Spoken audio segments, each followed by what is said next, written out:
Magandang araw mga ka-aerial defense, may ibabahagi na naman ako sa inyo.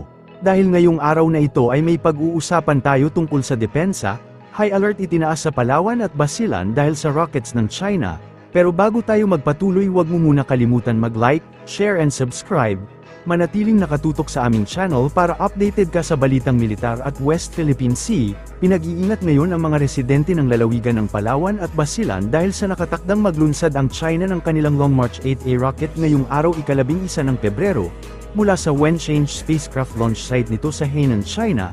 Ayon sa Philippine Space Agency, sa pagtataya ng Office of the Civil Defense, ang naturang pag-launch ng rocket ay nakatakda sana noong ika-25 ng Enero, ngunit ipinagpaliban ito at inilipat ngayong araw ng Martes.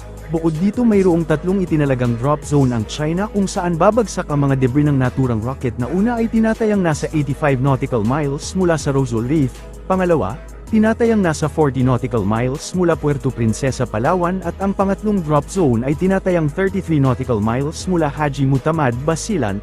Nag-abiso rin ang Philippine Space Agency sa publiko na huwag lapitan o subukang kunin ang anumang debris mula sa rocket dahil ito aniya ay maaaring maglaman ng mga nakakalason na kemikal. Kung kaya't sinabi ng ahensya na makipag-ugnayan sa mga lokal na awtoridad kung may makitang mga debris sa lugar at inirekomenda ang paggamit ng personal protective equipment. Dagdag pa dito na maging alerto aniya ang mga residente sa lugar para sa inyong kaligtasan.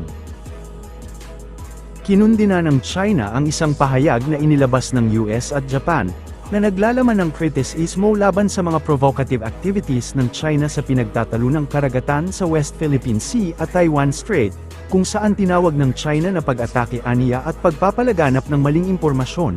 Ang naturang pahayag ng China ay inilabas matapos ang pagpupulong nina US President Donald Trump at Japanese Prime Minister Shigeru Ishiba sa Washington noong Biyernes, na nagbigay ng pagtutol sa unlawful maritime claims, militarization ng reclaimed features, at threatening and provocative activities sa West Philippine Sea at Taiwan.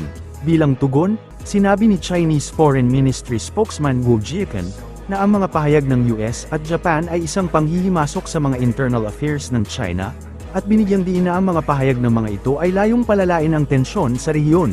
再次强调，美日联合声明涉华内容公然干涉中国内政，攻击抹黑中国，渲染地区紧张局势，中方对此表示强烈不满，坚决反对。中方已向美方和日方提出了严正交涉。台湾问题纯属中国内政，是中国核心利益中的核心，不容任何外来干涉。美日两国政府在台湾问题上均向中方作出过郑重承诺，特别是日本负有侵略和殖民台湾的严重历史罪责，更应该在台湾问题上谨言慎行。当前台海和平的最大威胁是台独分裂行径和外部势力的纵容支持。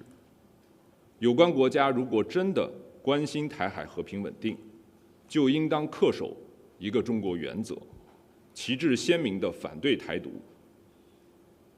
台湾地区参与国际组织活动，必须也只能按照一个中国原则处理。台湾没有任何依据、理由和权利参与只有主权国家才能参加的国际组织。钓鱼岛及其附属岛屿是中国固有领土，中方在有关海域开展活动完全正当合法。中方一贯按照世贸组织规则行事，所谓中国经济侵略，纯属无中生有。我们敦促美日恪守一个中国原则和自身承诺，立即停止干涉中国内政，不得以任何形式向台独分裂势力发出错误信号，切实尊重中方的领土主权和海洋权益，停止操弄涉华议题，以实际行动为本地区的和平与发展发挥建设性作用。 Maaalalang matagal nang inaangkin ng China ang halos isang kabuuang soberanya ng West Philippine Sea, isang territorial claims na siyang dahilan ng hidwaan sa claims ng teritoryo ng ilang mga bansa sa Timog Silangang Asya tulad ng Malaysia, Vietnam, Indonesia, Brunei, at Pilipinas. Sa kabila ng international ruling noong 2016, na nagsasabing walang legal na batayan ang mga claim ng China, kung saan kamakailan nga ay mas pinaigting ng China ang kanilang mga aggressive actions sa rehiyon. Kaya't dumami ang international scrutiny at ang panawagan para sa de-escalation sa rehiyon. Para sa mas madaming update tungkol sa ating depensa, paki-follow at like muna ng aming page na nasa description na ang link. Huwag mo na rin kalimutan mag-like, share and subscribe. Pindutin mo na rin ang bell para updated kayo sa aking mga bagong video. Maraming salamat po.